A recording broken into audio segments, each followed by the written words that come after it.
जी हाँ दोस्तों, आज के इस वीडियो में मैं सारे के सारे टॉपिक्स कोरोना से रिलेटेड जितने भी ज़रूरी चीज़ें हैं सारी कवर करने वाला हूँ। हमारे पास जो क्वेश्चन आए सभी का आंसर आपको एक वीडियो में मिल जाएगा।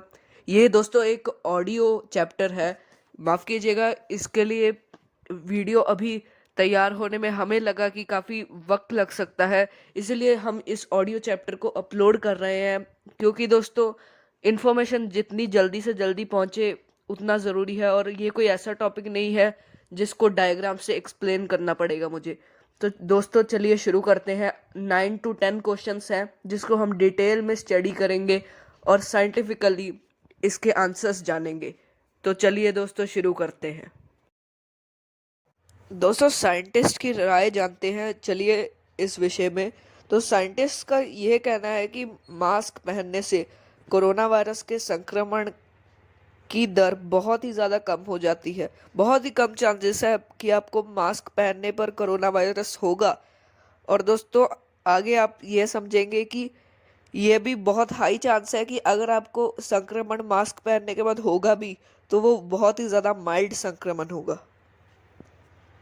असल में दोस्तों हवा में जो वायरस है, बेसिकली कोरोना वायरस तो ड्रॉपलेट इन्फेक्शन है। ये तो हम सबको पता है कि कोरोना हवा से नहीं ट्रांसमिट होता, बल्कि यह असल में ड्रॉपलेट से ट्रांसमिट होता है। तो दोस्तों ये बहुत ही ज़्यादा इम्पॉर्टेंट बात है कि असल में कोरोना वायरस में मास्क कैसे हमें बचा सकता है। तो सबसे पहले तो दोस्तों अगर कोई मास्क ऐसा है जो हवा को नहीं एंटर करने दे रहा है, मॉइस्चर कंटेनिंग हवा को, और वह मास्क अपने अंदर से भी मॉइस्चर को अंदर जाने नहीं दे रहा है। बहुत से केसेस में ऐसा देखा गया है बहुत लोगों के बारे में कि आमतौर पे बहुत से लोग कपड़े का मास्क यूज़ करते हैं जो कि मॉइस्चर को जनरली आर पार होने देता है। तो आपके पास अब क्या ऑप्शन है? अब दूसरा क्वेश्चन ये आता है कि हम मास्क पहने तो कौन सा पहने, कैसा मास्क होना चाहिए जो हमें पहनना चाहिए। तो दोस्तों सबसे पहले तो अगर आपको कोई मास्क खरीदना है तो सबसे पहले ये चेक कीजिए कि क्या वो परफेक्टली फिट है। अगर वो परफेक्टली फिट है तो वो कौन सा होना चाहिए। देखिए दोस्तों फर्स्ट जो चीज़ है वो तो या फिर वो N95 मास्क होना चाहिए। N95 मास्क में मैं स्पेसिफाई कर दूं कि उसमें फ़िल्टर नहीं होना चाहिए।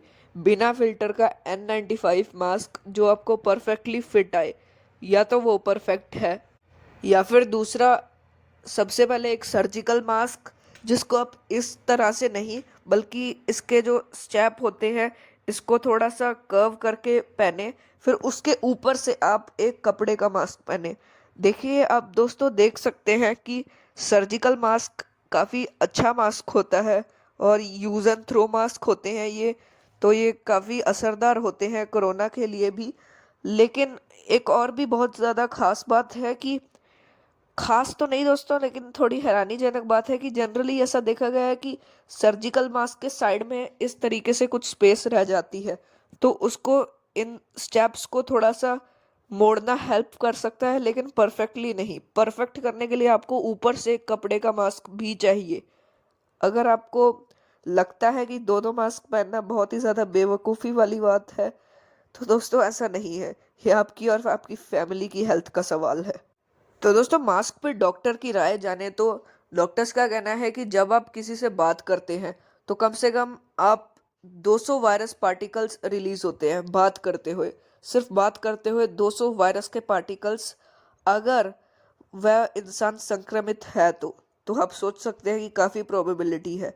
लेकिन हैरानी की बात यह है कि अगर आप छींकते हैं तो 30,000 पार्टिकल्स तक रिलीज होते हैं, और अगर आप खांसते हैं तो फिर 5,000 से लेकर 6,000 पार्टिकल्स तक रिलीज होते हैं। ये दोस्तों बहुत ही ज़्यादा हैरानी की बात है और बहुत ही ज़्यादा टेंशन की भी बात है। लेकिन दोस्तों हमें इस सिचुएशन में बिल्कुल स्ट्रेस नहीं करना है, और ख़ास कर कि अब जबकि हमारा देश 100 करोड़ वायरसेस के आंकड़े को छू चुका है, तब उसके बाद, क्योंकि अगर फेस्टिव सीजन्स भी शुरू हो गया है और अगर अब थर्ड वेव आती है तो बहुत प्रॉब्लम हो जाएगी। चिंता मत कीजिए दोस्तों, इस वीडियो में सारे क्वेश्चंस के आंसर मिल जाएंगे बिना किसी देरी के, बिना किसी देरी के। ठीक है, सिर्फ कुछ देर की वीडियो होगी, इसमें आपको सारे आंसर मिल जाएंगे इसी वीडियो में। तो दोस्तों, जैसा कि मैंने आपको बताया था कि खांसने से 5,000 से 6,000 पार्टिकल्स तक रिलीज होते हैं, और एक पार्टिकल से संपर्क में आने पर भी ये चांस है कि हम वायरस से इन्फेक्टेड हो जाएं। और 50% लोग ऐसे होते हैं कि जिन्हें कोई लक्षण नहीं होते, यानी कि कोई सिम्टम्स नहीं होते, फिर भी उन में वायरस पाया जाता है और वह ट्रांसमिट भी कर सकते हैं वायरस एक पर्सन से दूसरे पर्सन में। इसलिए ये बात बहुत ज़रूरी है कि आप मास्क पहने। अगर सांस लेने में दिक्कत है, आप दौड़ रहे हैं या फिर आप तैर रहे हैं या फिर आप अकेले में हैं, तो आपको मास्क पहनना रेकमेंडेड नहीं है। N95 जैसा कि मास्क मैंने बताया कि परफेक्ट है, वो 95% वायरस को फिल्टर कर देता है।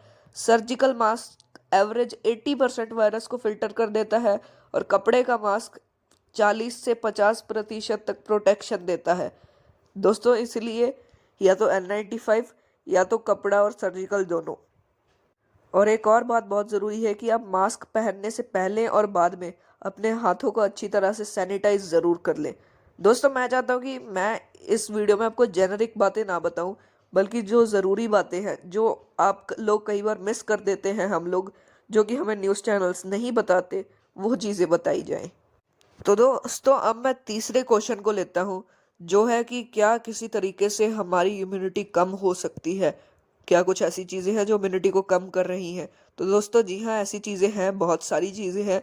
तो इस वीडियो में मैं आपको 10 चीज़ें बताऊंगा जो आपकी इम्यूनिटी को कम कर रही हैं। चलिए फटाफट जानते हैं। सबसे पहला है एक्सरसाइज को स्किप करना। दोस्तों, रोज़ कम से कम 15 से 20 मिनट एक्सरसाइज, और रिकमेंडेड है कि कोई रेस्पिरेटरी एक्सरसाइज, रेस्पिरेटरी योगा भी ज़रूर करें। ये आपकी हेल्थ के लिए बहुत अच्छा साबित होगा, और डेफिनेटली दोस्तों इससे आपको बहुत फ़ायदा होगा। और इवन कपालभाति का तो दूसरा नाम ही लंग की पावर बढ़ाने वाली एक्सरसाइज होती है, अगर उसको लिटरली हम ट्रांसलेट करें। जी हाँ दोस्तों, ये सच है। तो दोस्तों, दूसरी बुरी आदत हो सकती है जो कि है अपने हाथ धोना भूल जाना। इसके बारे में मुझे ज़्यादा बताने की ज़रूरत नहीं है, ये तो आप जानते ही होंगे। दोस्तों, तीसरी बुरी आदत हो सकती है सोडा पीना। अगर आप खुद को सोडा पीने से रोक नहीं पा रहे हैं, तो आपको मैं बता दूं कि इसमें काफ़ी ज़्यादा केमिकल होता है जो एडिक्टिव होता है। खासकर शुगर बहुत ज़्यादा एडिक्टेड होती है। खासकर शुगर बहुत ही ज़्यादा एडिक्टिव होती है, और इससे डोपामिन काफ़ी ज़्यादा रिलीज होता है, तो इसका भी ध्यान दीजिए। और चौथा है अपनी ओरल हेल्थ का ना ध्यान रखना। अगर आप अपने डेंटल एरिया की हेल्थ का ध्यान नहीं रखेंगे, अपनी ओरल हेल्थ का ध्यान नहीं रखेंगे, तो ये बहुत बुरा हो सकता है।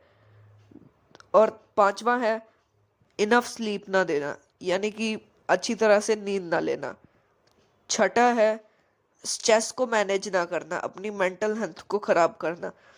दोस्तों, इसके बारे में भी मैं आपको इसी वीडियो में थोड़ा क्लियर कर दूंगा। और ये 6 पॉइंट हैं जो कि बहुत ही ज़्यादा इम्पोर्टेंट है एक नज़रिए से, जो कि आपकी इम्यूनिटी को बुरी तरह से डैमेज कर सकते हैं। और दोस्तों, अब चलते हैं हमारे चौथे सवाल पर, जो कि क्या कुछ चीज़ें हैं जिससे हम अपनी इम्यूनिटी को बूस्ट कर सकते हैं। तो जी हाँ दोस्तों, बहुत सारी ऐसी चीज़ें हैं, और ये चीज़ें मैं क्लियरली आयुर्वेदिक के बेस पे बोलूँगा। घबराइए मत दोस्तों, कोई झूठ नहीं है इसमें, ये clearly tested and applied methods हैं जो कि प्रूव्ड हो चुके हैं कि इम्यूनिटी को ज़रूर बढ़ाएंगे। तो चलिए देखते हैं कि कैसे इम्यूनिटी को बढ़ाया जा सकता है आयुर्वेदिक स्टाइल में नेचुरली। तो दोस्तों, सबसे पहले चलते हैं अपने फर्स्ट पॉइंट पे इम्यूनिटी बढ़ाने के। वो है कि अश्वगंधा। अश्वगंधा एक कमाल का इंडियन हर्ब है, जिसे इंडियन जिनसिंग के नाम से जाना जाता है पॉपुलरली। तो आप समझ ही सकते हैं कि ये कितना बेनिफिशियल होगा बॉडी में। अगर आपको अश्वगंधा चाहिए तो आप एक ग्लास गर्म दूध में 1 चम्मच अश्वगंधा डालकर पी सकते हैं। अगर आपको दूध डाइजेस्ट करने में प्रॉब्लम होती है तो आप वाटर में भी डाल सकते हैं, वार्म वाटर। दोस्तों, दूसरा है गिलोय। आप गिलोय जूस का सेवन कर सकते हैं, जो कि काफ़ी ज़्यादा बेनिफिशियल होगा। तीसरा वे है दोस्तों किसी भी तरह की मिंट ड्रिंक, या फिर चौथा वे है टर्मरिक अपनी फूड में इंक्लूड करके, और पांचवा वे है आंवला। आंवला में विटामिन सी 20 संतरों के बराबर होता है। अब दोस्तों ये याद रखिएगा कि इन 5 वेज में से हमें पांचों वेज नहीं यूज करने हैं, हमें किसी एक वे को चुनना है और इसे कुछ महीनों तक प्रैक्टिस करना है अपनी रेगुलर डाइट में इंक्लूड कर कर। और अगर आप गिलोय जूस जैसी कोई चीज़ें बाहर से खरीद कर पीना चाहते हैं तो ये ज़रूर ध्यान रखिएगा कि वो प्रेजर्वेटिव और एडिटिव्स फ्री हो। और चलिए अब कुछ और इन 5 चीज़ों में से एक चीज़ चुनने के साथ साथ कुछ और चीज़ें हैं जिससे इम्यूनिटी हमारी बढ़ सकती है, उसमें हमें क्या करना चाहिए, खासकर डाइट प्लान। तो दोस्तों अब इस थोड़े से एक एक दो मिनट में मैं आपको कुछ चीज़ें क्लियर करने वाला हूँ, जो कि है बूस्ट इम्यूनिटी के स्टेप्स, मेंटली स्ट्रांग रहने के तरीके और होम रेमेडीज, और आपको वैक्सीनेटेड होना चाहिए। ये तो चलिए मैं 6th क्वेश्चन में इंक्लूड कर देता हूँ। तो चलिए अब शुरू करते हैं इम्यूनिटी बूस्ट करने से। तो दोस्तों असल में देखा जाए तो ये कोविड की सिचुएशन, खासकर अब जबकि एक ऐसा दौर है जब फेस्टिव सीजन है, या तो थर्ड वेव आ सकती है या तो हमारा देश इस बुरी सिचुएशन से निकल सकता है। तो इसमें क्या किया जाए, ये एक एग्ज़ाम की तरह है। अगर आप यही सोचते रहेंगे, यही देखते रहेंगे कि कितने लोग इसमें फेल हुए हैं या फिर उनको बहुत दिक्कत आई है, तो फिर आप कैसे जीत पाएंगे, कैसे उसे पास करेंगे। अगर आपको रियली में उस एग्ज़ाम को पास करना है तो आपको वेल प्रिपेयर्ड रहना होगा, ना कि आपको ये देखना होगा कि कितने लोग उसमें फेल हुए हैं। तो दोस्तों जैसा कि मैंने बताया कि आप उन 5 चीज़ों में से एक चीज़ को ज़रूर अपने प्रैक्टिस में लाएं, और याद रखें गिलोय जूस एक्सेट्रा पीने के आधा घंटा बाद कुछ ना खाएं। फिर अगली चीज़ है कि आप डेली योगा और एक्सरसाइज ज़रूर करें। ये आपकी हेल्थ के लिए बहुत ही ज़्यादा अच्छा होगा, रियली में बहुत ज़्यादा। और आपको पता है कि एक योगा एक्सरसाइज है जलंधर बंद, इससे असल में लंग कैपेसिटी बहुत ही ज़्यादा इंक्रीज हो जाती है, और वो भी ड्रास्टिकली। और भ्रामरी से आपके लंग्स के अंदर में नाइट्रिक ऑक्साइड इंक्रीज होता है, जो कि कोरोना वायरस के पार्टिकल्स को किल करता है। जी हाँ, ये बहुत ही ज़्यादा इम्पॉर्टेंट बात है, इसे ज़रूर याद रखिएगा। और आप योगा करते वक्त अगर वाइट क्लोथ पहन सकते हैं तो ये काफ़ी ज़्यादा अच्छा रहेगा, रियली में। दोस्तों अगली चीज़ है कि आप packaged food, refrigerated foods, fried foods और ऐसे ही प्रेजर्वेटिव से भरे चीज़ों को अवॉइड करें और सीजनल और फ्रेश चीज़ें ही खाएं, और ख़ासकर जिनमें मॉइस्चर ज़्यादा हो, यानी कि जिनमें वाटर कंटेंट ज़्यादा हो, क्योंकि कोरोना से लड़ने के लिए हमें हाइड्रेशन की भी काफ़ी ज़्यादा ज़रूरत है। तो दोस्तों मेंटली स्ट्रांग रहने के लिए क्या करें, इसे मैं चलिए अपना 6th क्वेश्चन मानता हूँ कि मेंटली स्ट्रांग रहने के लिए हमें क्या करना चाहिए। मेरे ख्याल से मेंटली स्ट्रांग रहने के लिए हमें सबसे ज़्यादा ज़रूरी है कि पॉजिटिव चीज़ें अंदर जाने दे। Positive in positive out, negative in negative out, ये तो श्योर है। तो आप ज़्यादातर पॉजिटिव चीज़ें देखें, पॉजिटिव कंटेंट कंज्यूम करें। ये मत देखें कि कोरोना से हो क्या रहा है, क्या हो रहा है, थर्ड वेव आएगी या नहीं, डेल्टा प्लस वेरिएंट क्या है। नॉलेज ज़रूर रखें, लेकिन बार बार उन्हीं चीज़ों पर ध्यान मत दें। आप अच्छी बुक्स पढ़ सकते हैं। अगर आप एक रिलीजियस पर्सन हैं तो, अगर आपको स्पिरिचुअलिटी पसंद है तो आप रिलीजियस बुक पढ़ सकते हैं।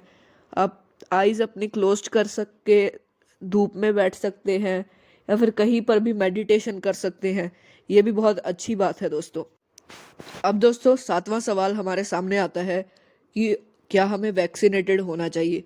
तो दोस्तों सबसे पहले तो मैं आपको एक खुशखबरी दे दूं कि हमारे देश में पूरे 1 बिलियन लोग, यानी कि दोस्तों मैं आपको बता दूं कि धरती पर 8 बिलियन लोग हैं, यानी कि 800 करोड़ लोग।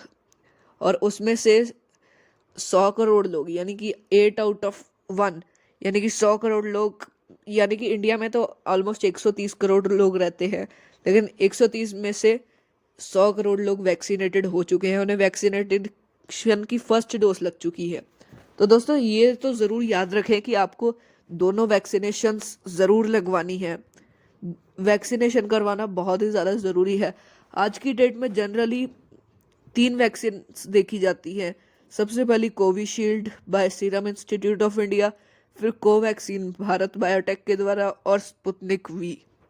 और दोस्तों हैरानी की बात यह है, कि इन तीनों ही वैक्सीन्स का काफ़ी असर है कोरोना से बचाव में, और आपको ज़रूर वैक्सीनेशन ज़रूर करवानी चाहिए। लेकिन दोस्तों, कुछ जगह पर कोविशील्ड को वैसे दुनिया भर में एस्ट्राजेनेका के नाम से जाना जाता है, लेकिन दोस्तों कुछ जगह पर कहीं कहीं पर कोविशील्ड के हल्के फुल्के साइड इफ़ेक्ट्स देखे गए हैं। और दोस्तों, ये साइड इफ़ेक्ट्स बहुत ही ज़्यादा माइनर है। इसे मैं एक और वीडियो में कवर करूँगा, ज़रूर देखिएगा। सिर्फ 2-3 मिनट्स में ही मैं इस टॉपिक को क्लियर कर दूंगा। दोस्तों, अब इसके बाद हम आते हैं बहुत ही ज़्यादा इम्पोर्टेंट टॉपिक पर, जो कि है बहुत ज़्यादा इम्पोर्टेंट, कि दोस्तों असल में किसी को घर पर क्या प्रिकॉशंस लेने चाहिए। सबसे पहले तो दोस्तों, अगर आपको कोरोना हो गया है या फिर आप चेक रखना चाहते हैं कि मैं सही हूँ या नहीं, तो दो चीज़ें बहुत ज़्यादा इम्पोर्टेंट है, थर्मोमीटर और ऑक्सीमीटर। ये दोनों चीज़ें ज़रूर अपने पास हैंडी रखिए घर पर। और अगर आप कहीं पर भी हैं, आपके पास होना चाहिए ये दो चीज़ें।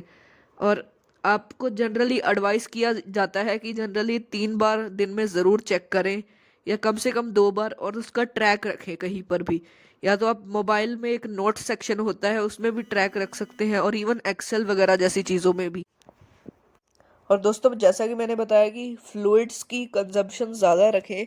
अगर आपको कोविड से बचकर रहना है, हाइड्रेटेड ज़रूर रहें, ज़्यादा से ज़्यादा पानी पिएं, और फ्रेश फ्रूट्स एंड वेजिटेबल्स ज़रूर खाएं।